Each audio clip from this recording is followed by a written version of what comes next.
Сүхбаатар аймгийн Эренгийн ногоон намын хорооны дарга Цаамгийн Бартуул гэдэг хүн байна.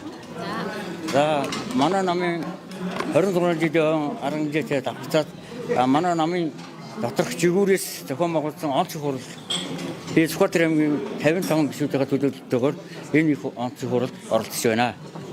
За ер нь нам дотор өрнөсөн бодлого зөрчил одоо хоорондын зөрчилдөөнөөс үл хамааран яригдж байгаа энэ асуудлууд дэвшүүлсэн санаа хурал дээр яригдсан асуудлыг бол манай Сүхбаатар аймгийн Эренгийн дургуун намаас дэмжиж ажиллаж байгаа шүү гэдгийг хэлмээр байна.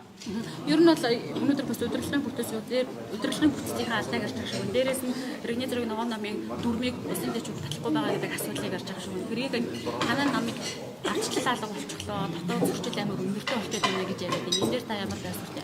Ер нь тийм учраас энэ одоо сая илтгэлээр яригдлаа шүү дээ. Ер нь хагарал үүсэж байна гэж тийм ээ. Энэ хагаралыг улам цаашаа даймжруулахгүй тулд зохицуулах үүднээс энэ хурал болж байгаа гэж би ойлгож байгаа. Ер нь бол орчин хүнд мэдсэн мэдээллээр бол ер нь бол намын даргатай холбоотой асуудлууд их яригдж байгаа шүү дээ тийм ээ.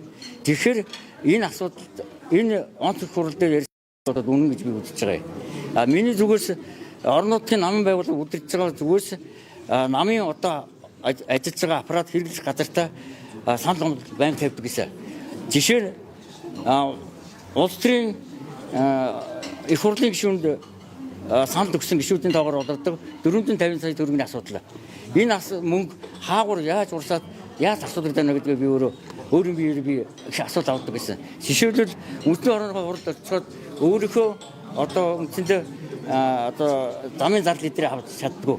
Тэгэхээр тэр асуудлууд үндсэндээ бол бидэнд ойлгомжгүйгээр засуулж байгаа учраас энэ асуудал яригдж байгаа гэсэн гол санаа. Хоёрт одооны намын байгууллага аппарат орон нутгийн намын байгууллагыг дэмжиж ажилтгүй.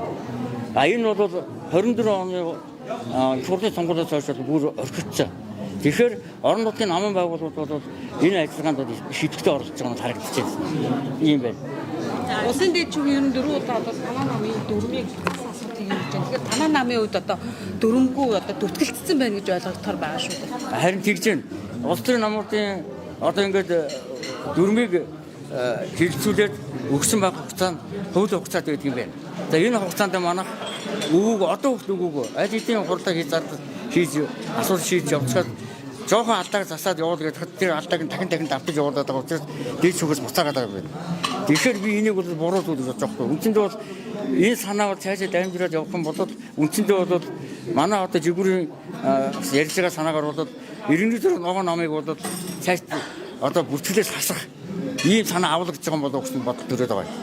Тийм учраас би жигүүрийн үйл ажиллагааг дэмжиж энэ үйл ажиллагааг одоо дэмжиж намаа авч үлдэх цэврээр нь байлгах ийм ажиллагаатай байна. Намын одоо жирийн гишүүд тийм ээ удирдлагын асуудал яг ер нь дотоод арчил хэл байна. Манай одоо намын за дотоод арчил бол таавал энэ онцгой хуралд гэж нэг гэдэг дотоод арчлыг илтгэж байгаа шүү дээ тийм ээ. Энэ их онцгой хуралд 450 төлөвч ирсэн байна гэдэг бол манай арчил бол дээд зэгтэй байна гэсэн үг. Тийм учраас нэг хүндийн буюу хэсэг бүлэг улсуудын нэг парагцаар гэр бүлийн болсон тийм нам болохгүй тулд энэ санаагаар бүх нэгдэж явж шүү гэдэг хэлсэн. Би Сүхбаатар аймгийн Эренгийн ногоон намын хорооны дарга Цаамгийн Бартуул.